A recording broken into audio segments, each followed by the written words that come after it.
नमस्कार रामकृष्णारी, कशा आहात तुम्ही सगळे? तर मी आता आलो इकडे घरी आपल्या मुंबईमध्ये.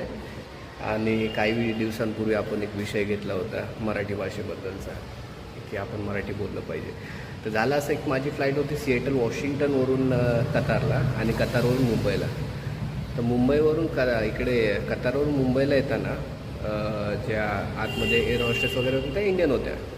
तर सगळे इंग्लिशमध्ये विचारत होते, अच्छा may I have this please, may I have this please, where is this, जे काय असेल ते. तर म्हटलं अरे आपण ठरवलं आपण मराठीमध्ये बोलायचं आणि हे आपण इंडियन्स आहेत, बोलायला काय हरकत आहे, बोलून तर बघू, नाही कळलं तर बघता येईल पुढचं. तर मग मी बोललो की चला आपण मराठीतून विचारूया. तर बोललो मॅडम मला आहे ना खूप ताण लागली आहे आणि मला 2 ग्लास पाण्याचे भेटतील का?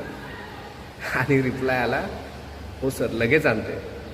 म्हणजे ऐकून मला तर बरंच वाटलं.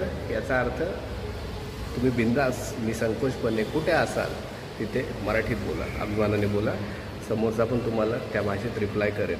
ठीक आहे. छोटासा अनुभव होता. मला असं वाटलं की तुम्हाला सगळ्यांना शेअर करावा. जे जे ऐकताय, जिथून ऐकतायत, तुम्ही जिथे जाल, जसे जाल, ज्या ज्या ठिकाणी जाल तिथे मराठीतून बोलायचा प्रयत्न करा. जर नाही कळलं तर मग बोला ना इंग्लिशमध्ये, हिंदीमध्ये, काय अडचण आहे. सुरुवात तर मराठीतून करा आणि बघा. चला, धन्यवाद.